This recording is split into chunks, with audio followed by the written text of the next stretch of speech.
Bien, en Punta la M también abordamos de nuevo, ¿no? Temáticas relacionadas siempre en el orden de la salud, en el Día Mundial de la Salud. Y vamos a hablar de las flores de Bach hoy. Vamos a hablar con una terapeuta en flores de Bach que ha sido convocada en este caso por el veterinario del Parque Ecológico Urbano para hacer sus terapias sobre diferentes animales. En este caso habían arrancado por Diego, un mono, que tenía unos síntomas así como de conducta extraños, que gritaba, que no comía, que no dormía. Y Laura Mazzoni empezó a hacerle terapia con las flores de Bach, ¿no? Con resultados óptimos. Tanto es así que el mono cambió su pelaje, que cambió su conducta, que bueno, está mucho más sano. Y fue distinguida por el Consejo Deliberante. Laura, que ya está en línea con nosotros, está conectada. Laura, ¿cómo estás? Mucho gusto. Paula te saluda. Hola Paula, ¿cómo estás? Buen día. Buen día. Bueno, felicitaciones por esta distinción. Bueno, muchas gracias. Para mí fue una alegría inmenso poder recibirlo así, realmente. Bueno, y es un reconocimiento a tu actividad. Vos sos terapeuta o practitioner en flores de Bach, ¿no? Laura Mazzoni. ¿Y qué es esto? Contanos. Y para hablar de las flores, Paula, también hay que hablar mucho de quién era Bach en realidad y entrar en contexto de desde dónde se desprende esto de las flores como remedio y de las flores como terapia. Y contarte, Paula, que Bach era un médico inglés, muy ortodoxo en su formación hace casi 100 años atrás. Y él, bueno, él seguía estudiando y seguía estudiando, estudió homeopatía, ahí encontró el mundo de las plantas y no conforme con eso siguió y se encontró con las flores. Y lo que él encontró en ese momento es que las flores tienen el patrón vibratorio coincidente al patrón vibratorio de una emoción. Y es ahí donde empieza a trabajar sobre las flores y hace esto lo que califica el sistema de la curación natural, vibracional, sobre los campos emocionales de las personas, y en este caso más que evidente en el campo emocional de los animales, ¿no? En esto que son curarnos con flores. Por supuesto que a Bach le costó su matrícula clínica esto, plantear claro. esto en su momento. Porque esto de alópata no tiene nada. Nada. De hecho, bueno, la emoción no tiene un órgano, no tiene un espacio en el cuerpo, sí se manifiesta cuando ya se hizo enfermedad o sufrimiento. ¿Sí? Pero bueno, es justamente la prevención de poder educar esas emociones con flores, a donde encontramos el alivio, los sufrimientos y esto de poder procesar la realidad desde el centro emocional hacia un aspecto más sano con la vida. Y entonces, ¿cuántas clases de flores hay? O sea, ¿cómo está catalogado? ¿Cómo está ordenado para aplicar la terapia de flores de Bach? Bach encontró 38 flores y él las sistematizó en 7 grupos emocionales. Y ahí es donde hay de todo, Paula. Hay miedos, hay para educar los miedos, la soledad, las dudas, la incertidumbre, las flores de control, cuando somos queremos controlar mucho. Es como muy amplio en esas 38 flores. La dinámica de trabajo es poder identificar realmente el patrón de la emoción y darle alivio con la fórmula. Una fórmula se prepara por 7 flores. ¿Sí? Ajá. Y eso va trabajando en el centro emocional. Con predominancia de la que vos querés tratar, imagino. Exactamente, lo que se clasifique que es urgente trabajar. ¿Y eso cuántas veces se toma por día? ¿Cómo se administra?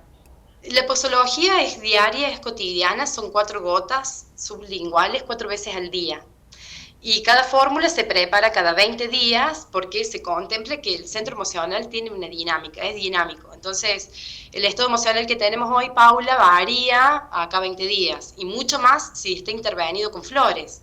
Entonces, no es tan lineal como la mente, como podemos procesar la realidad desde lo mental, sino que se contempla así, ¿no? Entonces se va moviendo la estructura de la fórmula y acompañando todo lo que va surgiendo a partir del proceso. ¿Y vos cómo, o sea, en este caso vos haces el preparado de las flores, de la fórmula y haces un diagnóstico cada 20 días? Sí, en realidad el diagnóstico es un proceso, no hago diagnóstico, pero sí el acompañamiento en identificar a dónde está el núcleo de dolor, ¿no? Emocional hablando. Y bueno, con esto de la pandemia fue mucho trabajo y la verdad es que bueno, que estaba a la vista, había desánimo, miedo, desesperación, muchos duelos, Bueno, y fue muy importante el rol de las flores dentro de la pandemia, en trabajo, digamos, ¿no? En alivio. Pero sí, se busca acompañar desde ese lugar y educar, ¿sí? Las flores nunca trabajamos con enfermedades, siempre trabajamos con el enfermo. ¿Sí? Por ahí un diagnóstico clínico en varias personas, no todos tienen la respuesta emocional igual a ese diagnóstico. Entonces, nos corremos derecho a trabajar sobre el enfermo y qué le ocurre. Claro. Hay muchos que pueden... Sí. Sí. No, digo, en ese contexto, ¿cómo fue tu contacto con el veterinario que te convoca para trabajar sobre animales? Porque lo novedoso es esto, porque se conocía la terapia de flores en seres humanos, pero no tanto, a lo mejor vos sí conocías, y de hecho por eso accediste, en animales, ¿no? ¿Cómo fue tu trabajo? ¿Cómo fue tu diagnóstico? ¿Esta propuesta te pareció rara? ¿Te gustó? ¿Te copó? Me imagino, te acercaste. ¿Y con qué te encontraste? ¿Con Diego, por ejemplo?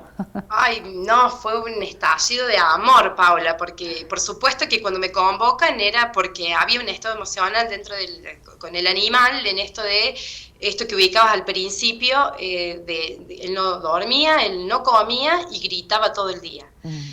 Manifestando un sufrimiento, por supuesto, era palpable y muy visible. Cuando me convoca el veterinario era para ver si se podía hacer algo y por supuesto que, aclaré, nunca trabajé con monos, pero sí sé que le va a hacer muy bien, con seguridad, y ahí empezamos a trabajar en conjunto con Miriam Salvatierra, que es la guardafauna, era la guardafauna del parque, y con ella hicimos un trabajo en equipo, porque era la observación mía sobre el animal, pero también lo que Miriam podía darme de aporte en lo que estaba manifestando el animal. Claro. A mí la sensación de los gritos de Diego me daban a llanto, a que lloraba. Y bueno, y por ahí entonces era de preguntar esto, qué estaba manifestando él, además de lo cotidiano, ¿no? De no comer, por ejemplo. Entonces empezamos a intervenir a Diego con flores y fue maravillosa la respuesta, digamos, porque en torno a las flores, Paula, ocurre que siempre dicen es efecto placebo, es sugestión, esta chica te vende cualquier, o sea, es como que está muy descalificada. Hay un descreimiento, ¿no? Un descreimiento. Y siempre aclaro, no es una cuestión de fe tomar flores, no necesitamos creer en nada superior, es un remedio y está desprendido de un médico, se viene de un origen muy clínico. Lo que pasa que, claro, es tan sutil que se presta para llevarlo hacia el otro umbral, que es el misticismo, y entrar en esos terrenos que, si bien es real, pero bueno, el trabajo es muy clínico, digamos, porque trabaja sobre el centro emocional y es real. ¿Y cuánto tiempo vos estuviste administrándole, en este caso, a Diego, este mono, que recordemos que era, fue rescatado del tráfico ilegal de animales, sí, ¿no? O sea, poco se sabe de su pasado y de su trato o destrato, pero ¿cuánto tiempo estuviste administrándole? ¿Se las dabas vos a las gotitas? ¿Cómo fue eso? No, en realidad estuvimos meses trabajando con Diego y después, él fue el inicio, digamos, porque después estuvimos trabajando sobre otros monos de otras razas, por ejemplo de Carayá, y era hembra, y todos respondían, digamos, o sea, no era justo y con pumas también, ¿no? Con pumas también intervenimos sobre sus estados, y siempre contemplando que cada animal tiene como una línea, un perfil emocional, ¿no? Y con el Diego lo que pasó fue que estuvimos meses trabajando con él.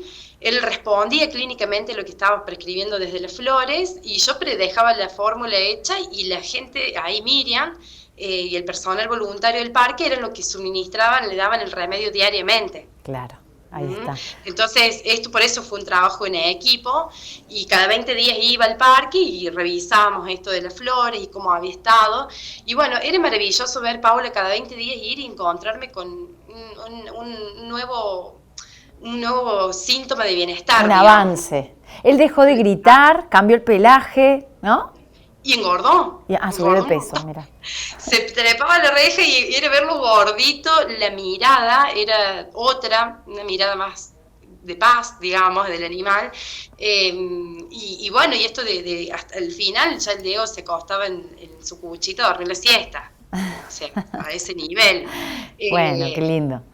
Bueno, sí. Lo mismo seguramente se extrapola a los otros animales. Diego es como que fue la estrella, ¿no?, de esto, y después me imagino con pumas, otro perfil de animal completamente distinto, en donde vos seguramente leíste otras emociones, otras cuestiones y también con buenos resultados.